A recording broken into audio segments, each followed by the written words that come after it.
Hi guys, welcome back to Elizabeth Ann Reads. I'm Anne. Thank you for being here. I did want to mention this morning I noticed that I had surpassed 300 subscribers, which is super exciting to me. I don't know, I just kind of started this channel as an experiment, and the fact that there's 300 people out there that were willing to hit that subscribe button just makes me really happy. So thank you. And for those of you that have been here since the beginning or close to the beginning, that have been faithful watchers and commenters, thank you. Those of you that are new subscribers, thank you. Those of you that watch and never comment, thank you. I appreciate you too. Yeah, thank you for taking the time to be here and to engage with me.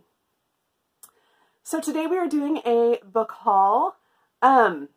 So in the winter time, you know, Christmas happened, and then I do a big book sale, library book sale in February, and after that was over, I intended to not really buy a lot of books for a while.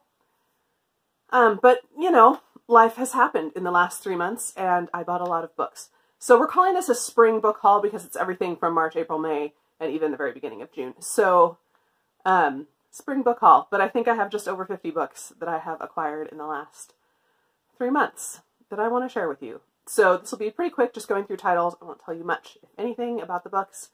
But yeah, I wanted to share with you what I've added to my shelves, mostly my TBR shelf, although there's a few here that I've read. So first, way back in March was middle grade March, so I had ordered a few things online for middle grade March. I picked up Stanley Pargo in Suburbia, volumes 1 and 2, so this is The Cricket House, and this is The Fantastico Portal. I did read these. I'm intrigued. They're interesting. They're weird, but I'm kind of intrigued by them. I picked up Our Castle by the Sea by Lucy Strange, which is historical fiction set on the coast of England during World War II. Also great. I've already read this one. I picked up A Kind of Paradise by Amy Rebecca Tan, which was all over the place during middle grade March, which I also read and was fantastic. So far I'm doing pretty good with the books purchased and read. Doing great. But yeah, this one was really good. I also picked up this for middle grade March, Glasstown by Isabel Greenberg. This is a graphic novel following the Brontes and their imaginary world that they created as children. This is actually not middle grade. I thought it was, but I would call it more YA, so just be aware of that. But I did really enjoy this one as well.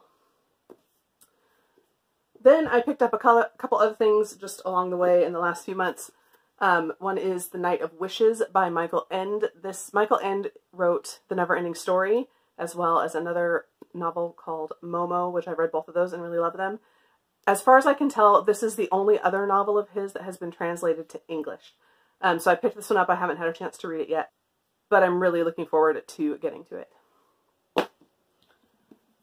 I also picked up The Assassination of Brangwen Spurge by M.T. Anderson and Eugene Yelchin. I've long been curious about this book. I don't know much about it. It is illustrated. So you've got the story. That's a creepy picture.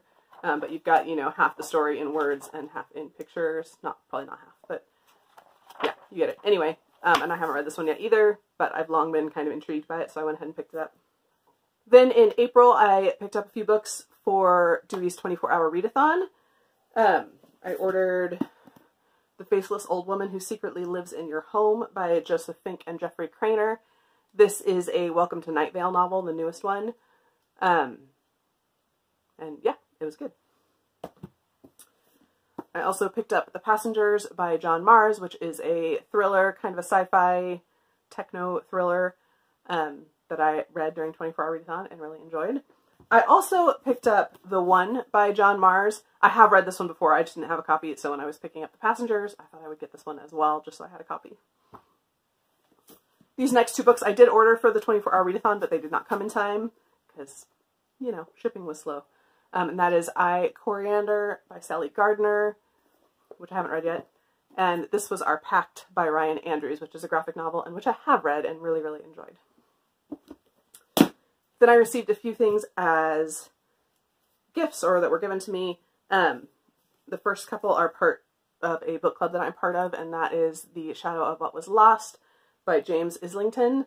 This is the first in a trilogy, I believe, a fantasy trilogy. It's nice and chunky, you can see. and I haven't gotten to this one yet. And then also Dune by Frank Herbert, which I also haven't gotten to yet. Then my mother bought me a few books because she's amazing. So when lockdown started and the libraries closed, I was in the middle of the Reckoners trilogy by Brandon Sanderson, and I couldn't get the last book from the library, so she went ahead and picked up Calamity and Firefight for me, so that I could finish out that trilogy. She also picked up more recently The Keeper of the Lost Cities, Volume 3, Everblaze, and Volume 7, Flashback, which I've read these. I didn't have them yet. You can see behind me, my set's not complete. So she picked up 2 of those to help me complete my set. And then she also got me this treasure. It's called Dig for a Treasure by Dean Marshall. Once upon a time in another video, I don't remember which video, I talked about a book called The Invisible Island, which was one of my favorite books as a kid. It's out of print, impossible to find, but we read it over and over and over again as kids, and I still read it pretty frequently as an adult. I found out just within the last year that there was a sequel, that Dean Marshall had written a sequel that I knew nothing about, and it's of course out of print and hard to find, but my mom found a copy online. So this is that sequel, Dig for a Treasure by Dean Marshall. And I just read this like a couple weeks ago.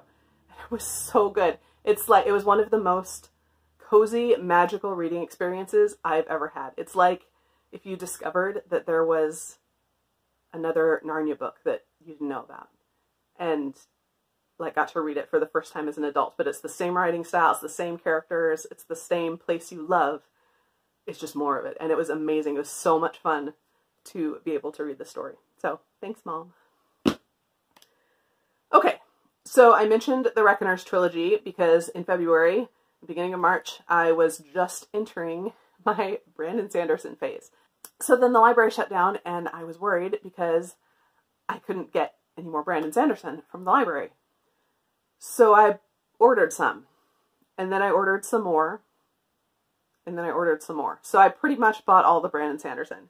Not all, but a lot. I picked up the Mistborn trilogy, which I have already read, but I picked them up. Hero of Ages, The Well of Ascension, and The Final Empire. I picked up Mistborn Era 2, which is The Bands of Mourning, Shadows of Self, and The Alloy of Law, which I haven't read yet. I picked up Elantris, also Warbreaker. I forgot to grab it because I'm actually reading it right now, but I got that one as well. I got Arcanum Unbounded, and of course, The Way of Kings, and Words of Radiance. So, yeah, that happened. Okay, and then, the end of May, the used bookstore opened again. So of course I went to the used bookstore because I hadn't been able to go book shopping in person for a while, and I wanted to support the used bookstore, so I picked up some books there. So let's go through those. I picked up Before We Were Yours by Lisa Wingate. This is one I have already read but did not own a copy of, so I picked that up. I got What Alice Forgot by Leanne Moriarty. I picked up 2 novels by Kate Forsyth, who's an author I've been wanting to try, and I found these beautiful hardcover editions of The Wild Girl and Bitter Greens. They don't even look like they've been read before. They're like in brand new condition. So I was pretty excited to find those. I got The Bookshop on the Corner and The Bookshop on the Shore by Jenny Colgan. I think these are set in Scotland.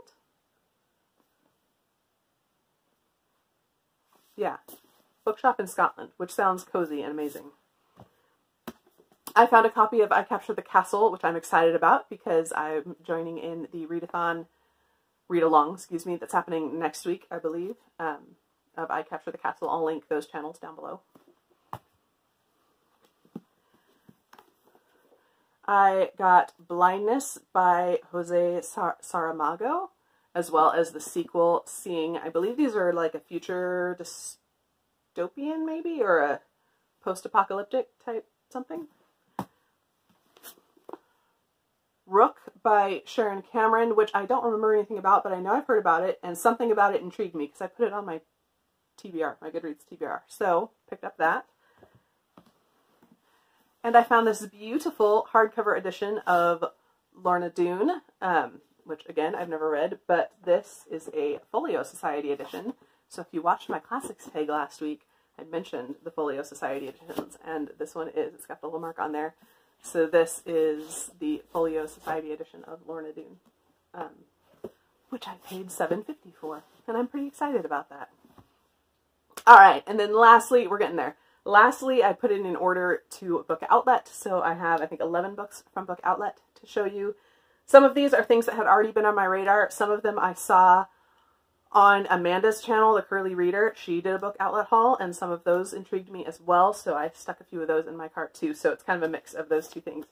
The first thing is Stella by Starlight by Sharon M. Draper. This is middle grade historical fiction set in a segregated South, I believe. And I had read something by Sharon Draper during middle grade March and really enjoyed it, and I wanted to give this one a try.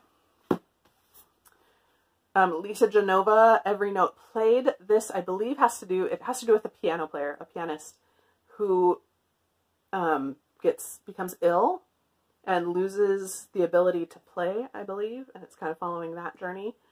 So definitely interested in that. All Our Wrong Todays by Ilan Mastai. I think this is, I don't think it's sci-fi.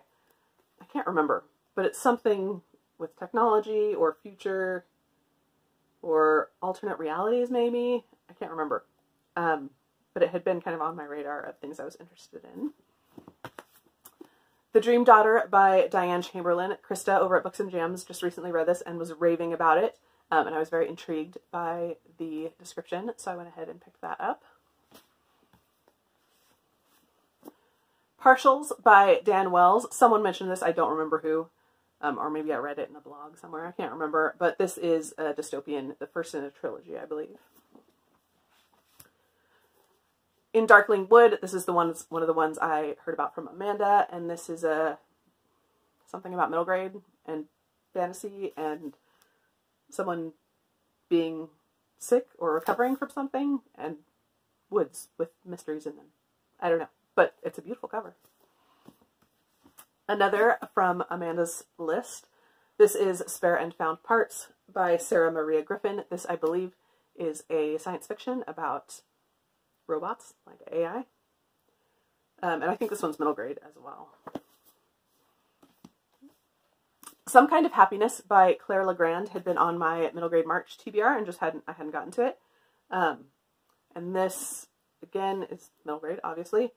I think it has to do with this girl who kind of loses herself in the stories she creates in these woods that surround her house. But yeah, it looked really interesting. The Explorer by Catherine Rundell. This is another middle grade that deals with these kids surviving when their plane goes down in the jungle. The Conspiracy of Us by Maggie Hall. This is another dystopian. Is it a dystopian? I think it's kind of like a National Treasure type thing with clues and hidden codes and that type of thing. And then the last one is What the Night Sings by Vesper Stamper.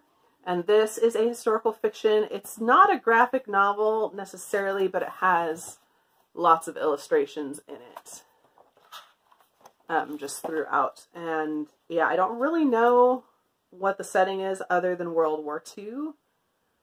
But yeah, it looked really interesting. It had been one I had been kind of eyeing for a while. So I picked that one up. So that is it. That is the 50 plus books that I've gotten in the last 3 months or so. I would love to hear your thoughts if you've read any of these, what you think. Yeah, and just start a conversation down below. Thank you for taking the time to watch.